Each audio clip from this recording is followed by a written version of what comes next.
welcome back to the 12 Days of ChrisBondmas, and today we're looking at another rare game that was developed in the twilight years of their time at Nintendo, and that game is Mickey's Speedway USA.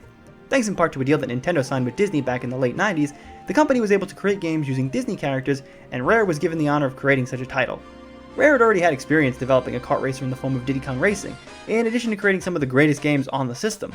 Diddy Kong Racing was able to take the simpler nature of a kart racer and turn it on its head by including a hub world, a story, and a moderate difficulty level. So clearly Mickey and his pals are in good hands, right? Well, sadly, it seems as though Rare forgot all the cool enhancements they used in Diddy Kong Racing, because Mickey Speedway is such a vanilla kart racer, I had to double check several times to make sure Rare was really the team behind this one. So the plot revolves around Mickey coming home one day to find Pluto missing. It turns out that the Weasels have kidnapped him since they believe Pluto's collar has diamonds on it. Why they just don't take the diamonds off the collar and leave Pluto is a mystery, but hey. Dismayed, Mickey calls up his pals Donald, Minnie, Goofy, and Daisy to help him find Pluto. Oh, and Pete too, who I think works for the NSA because it looks like he kind of hacked into the phone call. Mickey's idea to get Pluto back involves getting race cars from Professor Ludwig von Drake to chase the Weagles all around the United States. And that's the gist of the plot. And while I know that this is just a racing game, and I really shouldn't be thinking too much about it, it leaves me with so many questions. So yeah, my first question, like I said, was if the Weasels saw Pluto with a diamond collar, why didn't they just take the collar off of him? Why'd they kidnap him? And yeah, they kidnapped him because the Weasels send you postcard from the next location because I guess they enjoy being chased around, and Pluto's always with them. I mean, my second question is why Mickey and pals are racing each other around each state that they visit. I thought they were racing around the country to get to where Pluto was. I mean, worst rescue mission ever. That's like if you hired the police to find a missing loved one, but instead they chose to race each officer around the city in 3-lap races instead. And no, you never race against the Weasels, so it's not like Mickey and the gang are trying to figure out who the best racer is among them. Again, I get that this is a racing game, but I can think of other races that had a story and still had a basic reason for why everyone was in go-karts. Like, Diddy Kong Racing had the characters trying to figure out who the best racer was so that they could face off against WizPig. It was insane, but, you know, kinda made sense. The main game is broken up into 5 tournaments to complete it. However, when you start the game, you only have access to 3. Each tournament has 4 races that take you across the United States. There's San Francisco, the Grand Canyon, Alaska, hell, even Las Vegas. Each tournament has 3 difficulties for you to try: amateur, intermediate, and professional. However, if you want to unlock the 4th tournament, you have to gold medal in the other 3, which means coming in first place at the end of each tournament by amassing the most points. Now, you probably think that you can do this on any of the 3 difficulties, right? Well, no. You have to gold medal in all 3 tournaments on professional. And the game kind of clues you into that. Drake here keeps saying, like, after you win each lower level, hey, you should probably try professional. You should probably try professional. Okay, fine, we get it. Thanks a lot. After you do that, you get the 4th tournament, and to unlock the last one, you must find hidden vehicle parts, 1 in each level from one of the previous tournaments.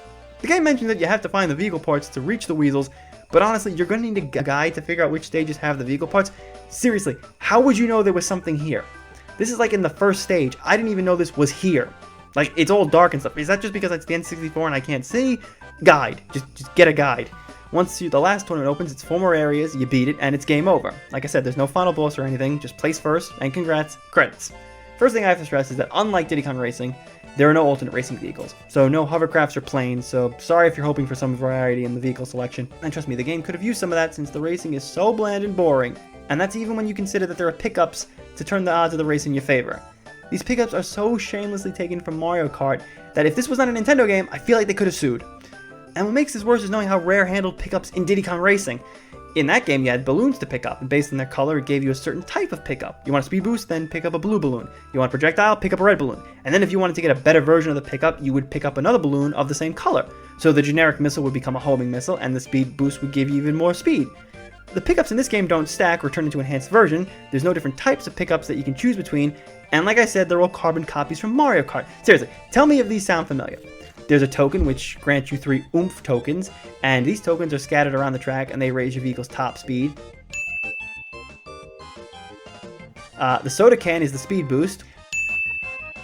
The paint splotcher releases an oil slick to make the player spin out of control. The baseball can be launched at the right time to hit others on the track. The Tracer Chaser and the Magno Flyer home in on other races. The shield makes you invisible and makes you all supersonic across the terrain. And finally, there's the Thundercloud, which slows down all the other races. Really, it's called the Thundercloud? They literally just took the same name. Like, they didn't even bother giving it another stupid name. They just copied and pasted. I was so disappointed that Rare just used copies, since I felt like they were smarter than that.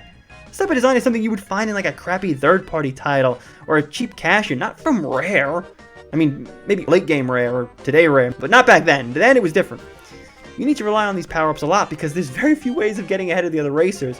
There's no drifting to build up speed, so if you fall behind in the pack, you're going to need pickups to stand any chance in hell of getting back into the front. The character roster starts with 6 characters that I mentioned in the plot summary, and at first I thought they all had different stats, but instead there's only 3 character types because the stats repeat between 2 characters.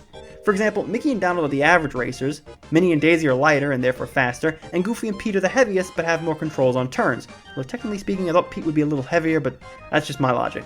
There are 4 hidden characters, though one requires you having the Game Boy Color version of the game and the transfer pack, so really there's probably 3 that you have a chance to unlock, and I'll talk more about that in a second. Regarding the difficulty to the whole main campaign, it can be a bit tricky to explain. Now you're probably sitting there thinking, wait Chris, this is a Disney game aimed at kids, how hard could it be? Well, let me talk about my struggles and how I eventually overcame them. First, the amateur difficulty is brain dead. The AI all huddle together, and once you get a speed boost, you'll spend the majority of the race ahead of the pack. Intermediate is a nice challenge where you're going to be at the mercy of whether or not you get the right pickups to move ahead in the race. And finally, the professional difficulty is the insane mode, unless you know a trick. So I started playing off on intermediate, and I was doing okay for the most part. It felt like a struggle, but when I got the right pickups, I was able to finish a race somewhere in the top 3. I managed to get 2 silver medals on the first 2 tournaments, and I bronzed on the 3rd, all on intermediate while playing as Mickey. And when nothing unlocked, I went online to learn that I had to gold medal the professional difficulty to unlock more of the game. So I switched over to Goofy and started racing on professional, hoping that his turning skill would help me keep up speed. But I was getting slaughtered for like an hour. I finished most of the races in 5th or 6th. Thankfully, if you don't place high enough in a race to gain points, the game gives you 2 chances to try again to place higher, but if you fail to do so after that, you gotta start the tournament over again. But no matter what I did in these races, the other racers were miles ahead of me or they would spam items on me. Trust me, it was not a fun hour of getting footage. Finally, I caved and decided to do something else, so I figured I could unlock some characters to get footage of that.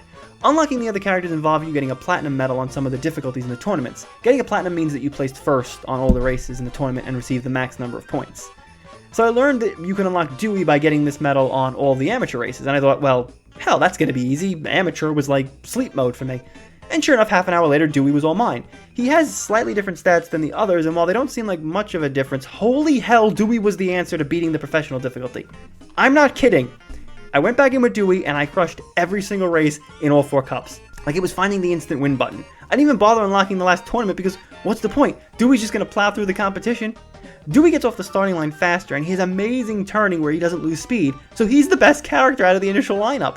And I feel like this is what the game wants you to do, because I have no clue how you're supposed to place first in the professional mode if you're not using Dewey. In fact, I even looked up a long play of the game, and someone's playing as Dewey or Louie or Huey, one of the ducks that they unlocked, and he seems to be doing fine too, so this must be what the game wants. So the game has a high difficulty and a challenge, but once you unlock Dewey, it all goes up in smoke. And again, I can't tell if this is how the game was meant to be designed. Like maybe they want you to start low, platinum everything, get Dewey, then take it to the next level and go like that. But I mean, once the game starts telling you that professional is the place to go for progressing the story and unlocking more tracks, aren't you just going to go there?